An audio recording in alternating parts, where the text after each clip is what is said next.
going on there, YouTube? Back again. Got all my Trailfinder2s out, even the incomplete one.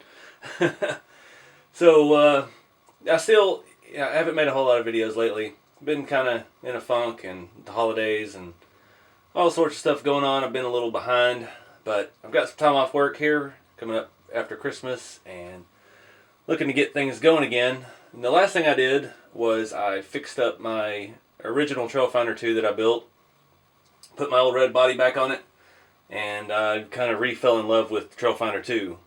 Now I get asked all the time, they're all social media and comments and stuff, what rig do you recommend to start with? And I'm happy the hobby is growing. I really am. It's awesome.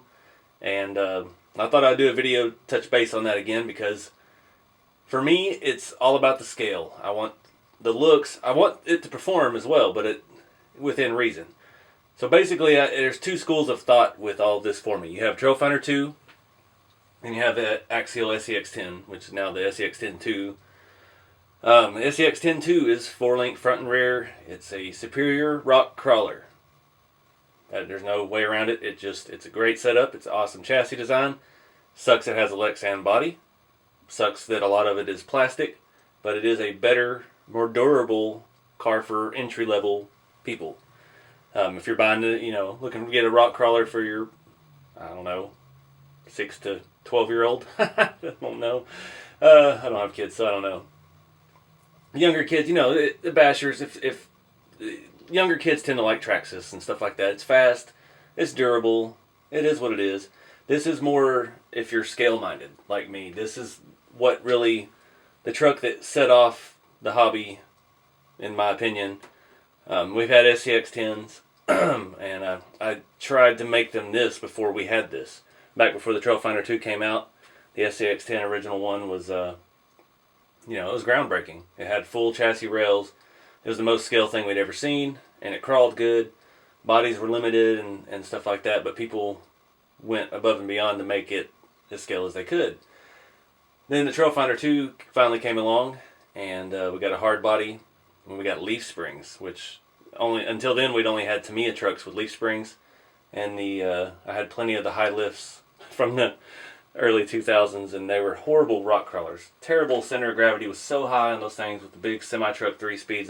They were awful, but they were more scale. You had a hard body, you had leaf springs, you had, those had transmissions that shift gears and all that. So my go-to recommendation is just the regular old RC4wd Trailfinder2. If you got a little bit more money to spend, I would say go with the Marlin Crawler Edition. It does have a few upgrades already, but it is still leaf sprung, and it is still more a scale truck. It won't get out there and go toe-to-toe with box stock SCX10, but it's still a good truck, and it's a good platform, and I'll show you some very different variations on the chassis. So right here in front, I've got the TF2 long wheelbase, which I have not done anything with yet. I've swapped axles on this. I bought this as a parts car, basically off eBay. But I'm going to use it for demonstration purposes. Now this is the same. All the Trailfinder2s are basically the same, short of wheelbase. I don't know offhand how long this one is. I think the other ones are 270 or 330. I can't remember. And yeah, the majority of everything fits the standard Trailfinder2. This one is a little bit longer, and the Amigo in the background there is a fair bit shorter. And that one is designed for like the Tamiya Jeep Wrangler body. And I've got the Tamiya Zuzu Amigo body on it. That one is not a good performer. It is strictly a trail truck. The short wheelbase causes all sorts of problems for driveline angles and suspension travel as well. But it's still an awesome rig, and I love that body and the way that it's set up. But my favorite of all time is the standard Trailfinder2. So I'm going to cover some of the things that you can do if you get one box stock, whether it's an RTR or a kit you put together. The first and primary mods that you can do. And we'll start by talking about this chassis here in the front. So like I said, don't pay attention to the axles and stuff on this truck, because this is a hodgepodge pieced together mess. It does have the nice cast K44 axles on it, because it was going to be a Chevy at one point, but I no longer have all of that together. So I don't know what I'm going to do with this chassis, but in the meantime, it's here for demonstration purposes. The first thing you need to do when you get a Trailfinder 2, like I said, whether it's ready to run or kit, is these 3 screws here on the spur gear. You need to remove those and put Loctite on them. They just come loose. I mean, the rotational force of the motor, vibration, they come loose. That's all there is to it. I just had to do that to my red truck that I drove a couple weeks ago there in the background. And in that video, they came loose. And I realized I'd never Loctited those. At USTE last year, my buddy Jeremy, he had his farm truck out there. And it has the same transmission. Now, most RC4 drive rigs have this transmission or the 2-speed version of it. And they have the same setup on the front. And you need to Loctite those 3 screws. It's kind of like an old school slipper clutch like you would have on most things. I got a screw sticking out there. So you can adjust a little bit of the tension. There's a spring, a nut. It's like everything we had back in the 90s, the old RC10 stealth transmissions and stuff like that. They all had a slipper clutch. And you can just crank that down. And yeah, I don't really ever mess with that. From out of the box, those seem pretty well. That nut has nylon on it. You don't have to worry about it coming loose. But those 3 screws right there on the spur gear do need to be Loctited fairly well. And yeah, shouldn't have any problem after that. So the second mod that I do, any Trailfinder 2 I've ever had, even the ones I've sold and stuff, as soon as I put it together or as soon as I open the box, I did it with my Blazer. That was the first thing I did, is change the front shock hoops. Those on here are from the Galan 2 or the Galanda 2 chassis that RC4wd Drive makes. I have a link to these below. These are the best upgrade you can do for your box stock Trailfinder 2. The front shocks, these aren't the factory ones. The front shocks that come on these I think are 80 mil or 70 millimeter. The backs are 110s I think. It's been a long time since I've put one together actually. But here's some of the stock hoops right here. You can see it's quite a bit shorter. Now this shock is a little bit different. I don't know. These are some eBay specials. I don't know what they came from, but you need that extra range of motion. So you're going to run into problems with your compression of your front suspension with the leaf springs and the shocks. Your servo arm's going to hit your axle. Your shocks are going to bottom out about the same time that your servo horn hits your axle. And there's a real easy way to do that. These shock hoops are, I think, I don't know, 15, 20 bucks. And like I said, I'll post a link below. I've got them in my Amazon store. But those are my first mod on every Trailfinder 2 I've got. Best thing you can do, and run the stock shocks. You don't have to get longer shocks. They give you 2 points of adjustment. Like this one, these little eBay shocks here were a little bit shorter than the factory ones. Or something was different. The way they mount to the axle I think is different as well on these K44s. But that is the best mod that you can do. But then, I'm sorry, that causes your servo horn to hit your axle when it compresses. So I'll show you what that's like. So on my old rusty Hilux here, this is one of my older bodies. It is pretty much a box stock Trailfinder 2 platform with these mods done to it that I'm going to show you all in this video. And we've got wires. I forgot about that. The body does have full lights. So you can see up front, we've got a little bit of an angle because this truck is set up to set lower. I wanted it a little bit more scale. It sets really low. And we've got the longer Galan hoops on here. We still have the stock shock, which were donated by a viewer. I appreciate that. I ran out of that stuff from using those on rat rods. And I'm sorry, I don't remember who sent me those, but I greatly appreciate it. But yeah, so we've got the stock shocks on there. And bottom out, the axle hits the servo horn now because I put spacers in the servo. And I'll show you a little bit closer look at that. So depending on what you've got, if you've got a ready to run truck, it's going to have a plastic servo horn. It's going to be shorter and you won't have quite as much problem with this. This truck I pieced together from spare parts pretty much. And yeah, these are 6 millimeter aluminum spacers. The nuts, or there's no nuts, I'm sorry. The bolts thread straight into the brackets. Factory location, you just space it out a little bit. And that does have a nice big aluminum servo horn, which I'll show you here in a second. And that's part of the reason why that does interact with the pumpkin of the axle, because they're on the same side of the truck. But you don't need to move it up real high or anything crazy because your shocks bottom out. You just need to find that point. And you don't want to raise it up too high because you want your steering arms parallel. And you can see how these leaf springs are flattened out pretty well. And that leads us into another mod that I like to do. So you can see there the way the servo horn sits. It's on the same side of the truck as the axle pumpkin. And it does compress all the way down on top of it. But it's not a problem now because they're parallel. The shocks bottom out at the same time that hits. And it still allows you flex. I mean, you're not always going to be, it's not a Baja truck. You're not hitting the whoops. And you're not compressing both sides at the same time. This is a rock crawler. It's a scale truck. So you're going to be climbing stuff. So one side's going to be up, one side's going to be down. And it's going to actually work out really well. Where was I going? Oh, leaf springs. So this truck I actually don't have the setup on that I usually run. Box stock, these leaf springs are very stiff. If you have an ready to run truck, you're going to have all the leaf springs on it. You're going to have I have the main leaf and the longest leaf, and that's it. And I think there's 2 more leaves that come on the ready to run trucks, and it's going to be stiff and bouncy right out of the box. And you're going to want to change it. And I know the first instinct everybody has is to go buy the soft leaf springs from RC4wd Drive for 30 bucks. Swap them on with only the main leaf, and you get out there, and the minute you romp on the throttle, you bend your leaf springs. And you need a little bit of, there's so much torque. These motors are high torque. The gearing is, it's all geared for torque. It's geared for slow speed crawling. So the thing you want to do is you can take one of these leaves and put it on the top. I don't know if I have any, I don't know, that one's on leaf spring. I don't have anything on the short wheelbase. But that's what I always do. I take all the leaf springs off and I put the second longest leaf, not on the front usually. It depends how stiff the front is and how much weight the truck has.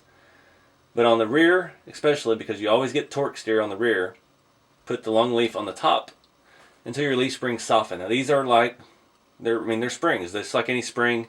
Over time, compression, they get softer, they stretch out. I have no idea how long I've had these leaf springs. I've got a bucket of leaf springs over here. I've got Tamiya leaf springs, I've got Bruiser leaf springs, High Lift leaf springs, Trailfinder2 leaf springs, different lengths of leaf springs. I don't even know if these are the right leaf springs for the Trailfinder2. That could be why the axle is sitting further forward. Who knows? I had a mixed up mess of leaf springs, but they work. They're soft, it functions. But on your ready to run truck, you're going to want to remove at least a couple. I would say, you know, box stock, take it out, bash it as is, soften them up. It's not going to happen in one drive, but eventually they will soften up. And you won't need to spend the 30 bucks on the red soft leaf springs. I still have a pack over here that I haven't even opened. Because I opened one time and I put them on a truck. And I did the same thing that everybody does. You get out there and you romp on it and you get axle wrap. And it bends the leaf spring on both ends, and it's ruined. And you might could straighten it out, but it's never going to be the same as it was. So I highly don't recommend that. But most of the mods we talked about now are on the front. We're going to move a little bit more in the middle. So the second major mod that you're probably going to want to do to your Trailfinder2 is change out the transfer case skid plate, or the cross member that holds your transfer case. There's tons of different ones on the market. There's 3D printed, there's RC4wd Drive makes some low profile ones now. This is what you get originally. And you can see that is a giant, everybody used to call it a boat anchor. And it hangs on everything. It really eats up your ground clearance and it causes all sorts of problems. The one next to it here is the new RC4wd Drive. It's not 3D printed, it's Delrin. It's plastic. And I have not driven it yet. I do like it because it mounts from the bottom. You see I've got some scale bolts in there. Delrin is extremely hard plastic. They used to make a lot of rock crawler stuff out of it before aluminum became, I guess, more affordable. But this original one, it's nice aluminum, but it just hangs down way too low. And that was the vein of the existence of the Trailfinder2 for a long time. So the one in the background here is really, really, really, really old. That is the Bauhaus RC 3D printed one from back before they were Bauhaus RC. That was like the first product they developed, and it is fantastic. I've had that for probably 6 or 7 years. See, it's got some scrapes and stuff on it. It has held up phenomenally. It was printed through Shapeways. Just a great, great thing. I think I have that on the other truck as well. Yeah, I've got one on here as well. But that's my favorite one. It gives you the same amount of protection, actually a little bit more protection. It's wider than the original unit, but it has the same styling and same look of the original one. It just tucks it up, I think about 4 or 5 millimeter, which doesn't sound like a lot, but we're talking tiny trucks. That's pretty big. That would be probably 6-8 inches in scale world in the one-to-one rigs. So that's one of the best mods you can do. The only downside with this is it mounts like your factory one does. So you do have to remove your body mounts. It is easier to go ahead and separate the frame rails, pull out everything off of one side and pull one side off. It's a pain in the butt, but once you put it in, like I said, I've had these things for quite a while. Flawless operation. That is one benefit of the RC4wd drive one here, the new one, is it bolts in from the bottom of the chassis. The holes are there on all the Trailfinder2 frames. And, you know, it's dough and it's durable, but I don't know that you're going to get the same amount of protection. You have this lip up here, but it's still an improvement over the factory boat anchor. So, the friend of any leaf spring truck is weight. The more weight you can add, the better, especially if you're still running your stock leafs and stuff like that. This truck has the full aluminum rear bumper with the receiver hitch, which does hang on everything that you drive over, but I need this one to pull a trailer. Got steel rock sliders. This one I don't have a bumper on anymore, but more weight the merrier. This exhaust pipe, this is made out of a Bic lighter and some, is that steel? Yeah, that's steel tubing. Some brake line. Not real heavy, but just extra weight. But you know, any little bit of weight helps with a leaf sprung truck. So if you've done the front shock hoops and raised the steering servo and stuff like that on the front, your back's going to be sticking up a little bit high. And the back, there's not a whole lot you can do. You have this upper cross member here for the shock mounts. And you can see I have mine pulled into the most inward setting. You're not getting a whole lot out of those shocks, but it does help under flex. And you see this truck, let me grab it. That's a pretty good amount of flex for what's basically a bone stock truck with a few little mods.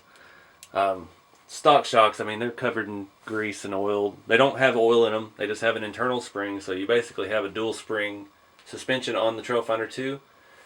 But, I mean, it doesn't, unless it weighs 15 pounds, you don't really need the oil to compensate the rebound. The spring-on-spring stuff really actually works pretty well. But yeah, that's pretty much all it's done on the back. I have a single main leaf and the large leaf underneath it. But like I said, these leaf springs are broken in.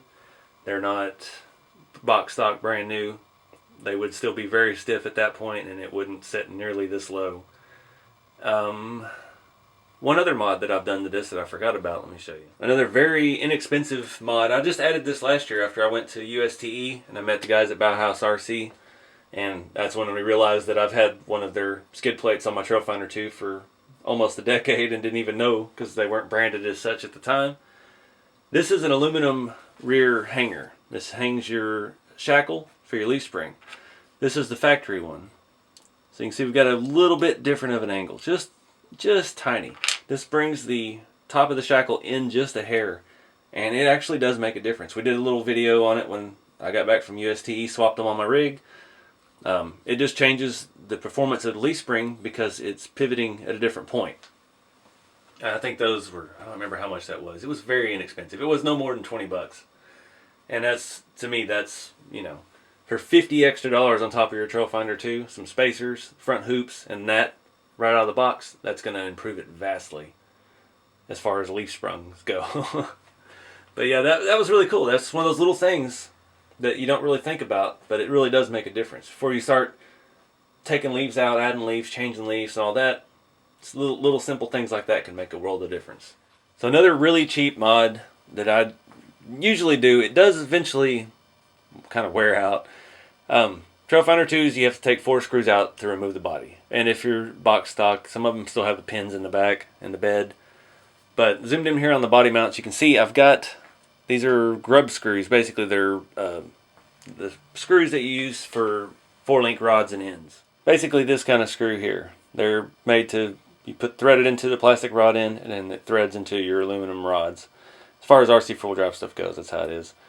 You have a 0.5 millimeter end on it, and don't usually use them this long. but you can pick up a pack of these at a hobby shop for probably $3 or $4 at the most. Thread that into your body mount, and then you can stretch your body over it and it'll pop through the holes, and you don't have to put 4 screws in every time you need to change a battery, or if you have lights that you have a problem with, or anything on the trail. You can just grab the sides of your body, pop it open. So that will make it this easy to put your body on. You can pick it up here. I'm not going to plug my lights back in. Kind of line up one side with the holes, and you just pull your edge out. This one's a little tricky because that door has a big dent. Pops on. Body is good as go. Good as gold. But I did have a little bit of problem with my red truck back there. This truck has extra strengthening because it is dented, and it made the body actually stiffer. The red truck back there, it did wear out after a couple years of taking it on and off that way. It loosened up. And you could put spacers and longer things on it or whatever, but I went back to the screws on that one. But with this body here, it works pretty dang good. So that's pretty much the basics for the chassis. I mean, that's just some really budget-friendly mods that you can do. Talk about some extra stuff now that I like to do that's not required to improve performance of it. So if you've got a brand new ready-to-run truck, which RC4wd Drive has had some amazing sales this month leading up to Christmas. Ready-to-run trucks are down in price quite a bit. I'm actually thinking about picking up a ready-to-run long wheelbase, but I don't know yet. And some of the things they offer, like this is the RC4wd Drive roll bar for the Mojave body. And that comes, I think that's like $40 or $50, but it just bolts right in. That's it. I mean, just drill some holes, comes with the hardware. Everything is perfect. It aligns. It looks great. One of my favorite purchases I've made for any of my Trailfinder2s. And I've made my own roll bars on both other Trailfinder2s in the background. And that one is still my favorite. It just looks right on. The diameter of the rod is perfect. It's a little bit different than, say, like brake line or just, 1/4-inch square tubing or steel tubing and stuff like that. It actually fits really well. It comes with a plate, actually. An aluminum plate that it's bolted to in the package. And that's how you align your holes to drill. So you just put the plate in your bed, drill the holes through the holes that are in it, take it off, bolt the bar to your truck, and boom, it's in.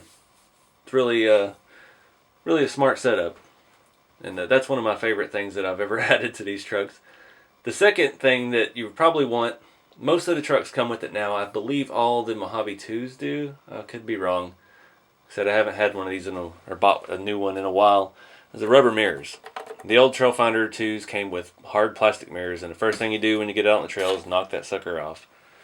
Now, not saying that you don't knock off the rubber ones. I lost one there on my red truck, but they do stand up a lot better. The C2X has rubber mirrors on it from the factory, so I'm pretty sure they all do now. But if it doesn't come with it, that's a good upgrade because you're going to lose the mirror pretty quickly. So some later upgrades. The newer Trailfinder2s, ready to runs, I've had my Blazer that I built was a Trailfinder2, and it started life as a ready to run truck. Came with the red Mojave, all that. I have not had many problems with the stock drive shafts. The plastic drive shafts on the newer ones have a thicker, more toothed spline, and they actually hold up really well. It looks like this one's actually about to fall off here. That one is missing. Okay, so that was a rebuildable one. Some of the RC4wd Drive Punisher shafts, the scale ones here, were rebuildable, and they had screws in them. You had to Loctite them, but due to the forces of nature, they do come out eventually. But like I said, the stock plastic shafts have been upgraded since back when I first started doing this, and yeah, they've gotten a lot better quality. I use them on some of my rat rod builds because I don't have anything that'll fit. And I can cut the plastic ones to fit what I need. And yeah, so this truck is vastly different. One of the upgrades that I've run into over time, the standard Trailfinder2 kit and the ready to run, and I think the long wheelbase ready to run with the 4-door Hilux, they still come with a Yoda 1 style axle. And that's the 2 cast pieces axle. This truck here I've upgraded to the Yoda 2. The Yoda 2 axle has an updated knuckle setup. It's got better hubs, a little bit better angles and stuff on the arms. and it's just a little bit tighter in the steering. The Yoda 1 axle is a little bit sloppy, but I mean it works. It is what it is. It's not something you need to immediately replace. It will last you a while. You can beat the snot out of it. The Yoda 2s have a removable front diff cover. You see that's a separate piece. You take the inside hub out and there's 4 screws. The front cover comes off and you can swap it out with ARB ones or the one with this poison spider or something like that. They got all the different brand stuff and all that, but it still looks like a Toyota axle. It's just got a little bit better steering. This truck had gotten pretty sloppy because I'd beaten it up quite a bit. So I had a spare Yoda 2 axle, swapped it on, and we're good to go. The main difference this truck is no longer leaf sprung. This truck has been 4-link in the rear, 3-link in the front. And RC4wd Drive sells that setup, and it's not cheap. I believe they're 40 or 50 bucks a piece for each piece. And there's a lot of little machined aluminum parts. You got brackets for all 4 corners. You have the rods, the rod ends. You have hoops and lower rod mounts that go on the rear axle. There's a lot of little components to it. This truck, I did a video, like I said, last week or week before last.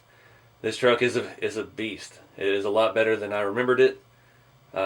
If you do the 4-link, 3-link swap, you will probably want to do different shocks because the kit shocks with their internal springs won't really hold the weight of the vehicle and what you're doing and the flex that it's going to be capable of.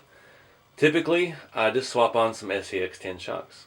Old school axial shocks. I haven't even tried the SCX10-2 shocks. I'm sure they're even better. But I mean, the plastic shocks, dual rate springs, I like the best. This one, it has the Proline, that's what they call them, Super Duty shocks or something like that. They're $50 a pair. And this whole truck is expensive for no reason, but it works so well that can't argue with it. But yeah, I upgraded those shocks because I put the 4Runner body on this truck, and I was trying to haul that extra weight, the hardtop and the full interior and all that stuff, and it just never jived quite right. I couldn't get the shocks tuned in right. I couldn't get the old shocks tuned in right. That's why I bought these. And yeah, so we put all this body back on, and it still works. It's still my favorite driving truck. But with that, you get more flex. With that, you're going to have more tire rub. But when you have more flex, you're going to want bigger tires. And yeah, just a catch-22. The more money you spend, it's just like a real truck, the more money you're going to have to spend on other things that you didn't plan on. But yeah, that's pretty much Trailfinder 2s in a nutshell, at least from my experiences. So this is the short wheelbase. Great scale truck, trail truck, but not a great crawler. This one has been extremely heavily modified.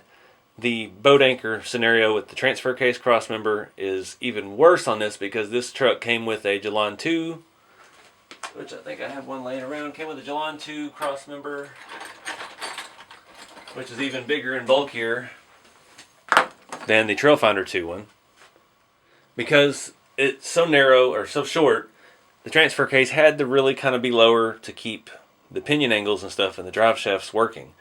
One thing, this truck did come with aluminum drive shafts right out of the box because I guess there just wasn't any plastic ones that they made small enough diameter because it is a tighter space, but it still has the same transmission, same transfer case. I believe I've swapped just about everything out on this one. It does only run a single leaf spring, but I've changed the shocks. These are some, what are these? These are some bodies off of a 70 millimeter old white RC4wd Drive super scale shock, the original, and the shafts out of a 60, and the bottom ends are different. The back has the 80s with a different shaft, and the ends off of the front ones, and did all kinds of stuff on this to try to get it to sit low and give me the droop kind of setup that I was looking for. But the best thing I ever did for this one was start running LiPo. Everything is crammed up front because this truck, this body, I did a full interior. It's got an open rear half. It's got a cage and all kinds of stuff. Both bumpers are custom made. This thing is just a tank. But cheap ESCs, the Hobby Wing Quick Run 1060s. They're cheap. They're like 20 bucks. They're LiPo capable. They work up to 3 cell. I've had no problem with. That's the most I've run. You can get them on eBay that come with the Dean's connector already on it, so you don't have to solder anything. And as far as motors go, this here is a Hobby Master X, or what is it? Holmes Hobby motor. I can't tell what it is. It's been a while. It's a 40 turn. But this is an Expert series. No, sorry, it's 27 turn. It's got a little bit of wheel speed. This thing will do wheelies. But it still has its down low torque, and it can drive slow on a good radio system. And I put a good servo in this one finally. It's got a decent Savox servo. But yeah, that's, which one of my trucks? When one of them in the background there, I think they're both actually running stock RC4wd Drive can motors with the Hobby Wing Quick Run 1060s because they're easy to use. A decent steering servo, and you're good to go as far as upgrades. The newer RC4wd Drive, what do they call them? Twister servos. The high torque twister servos. They used to be, they were okay. They weren't as good as Savox. Now they're actually better than Savox, I think. The Savox, all I have at Savox servos, $50, $60, $70 servos, they're noisy. They glitch, they twitch, they just sit there and make noise nonstop. And like in the C2X, it's got their newest version of the Twister high torque servo. It's a gray case, aluminum. It's a nice servo. It's quiet. It's smooth. It has a lot of range. It has a lot of torque. It's pretty good right out of the box. I have not seen a new recent within this last year Trailfinder2 ready to run, so I don't know what they are coming with right now. But either way, it's one of the versions of that. It's a decent servo. It's pretty good to go. And I think for me the best part of the Trailfinder2 was the original Hilux body, little Toyota truck. They're fairly inexpensive. They're everywhere. They still make them. They're not going away. So try anything. Do anything with it. You can buy one. Like I did so much stuff to one that was ready to run. Came red with the painted trim already. And I think actually that was this one. Yeah, this one was the red one. That cab used to actually be the bright red. Came pre-painted trim, box stock, ready to run. And I mean, I've dented it. I've rusted it. If you screw it up, you screw it up. I mean, it's, you can make the best of it. These bodies are so versatile. They make so much stuff for them. The roll bars, the bumpers, lights, the interiors. RC4 Drive makes that full scale interior now for like $40. I mean, I think the door panels that I put in here from CC Hand, I think those were like $60 just by themselves. You can get 3D printed dashes with mounts for micro servos in them so your steering wheel can turn. This truck even has the original Tamiya Bruiser driver in it on the original Tamiya seat. But it's the full interior from the original Tamiya. I've had that interior for probably 10 years, but unchanged. The driver's still wearing the same brown jacket that I sprinkled rust powder on to make it look like it was rusty. But these things are just so versatile. There's so much stuff for them. Anything you want to do, whether it's got a stock bumper with lights, stock grill, you can put the Tamiya grills on these with the round lights. There's no wrong way to do it. And that's why these are my favorite trucks. They fit my niche. But I feel like it's been a really long video of me rambling on, and I appreciate you watching if you're still there. If you're interested in any merchandise, check the links below. If you're interested in any of the products, check the link below to the Amazon store. And keep it scale. Appreciate y'all watching. I'll see y'all in the next one.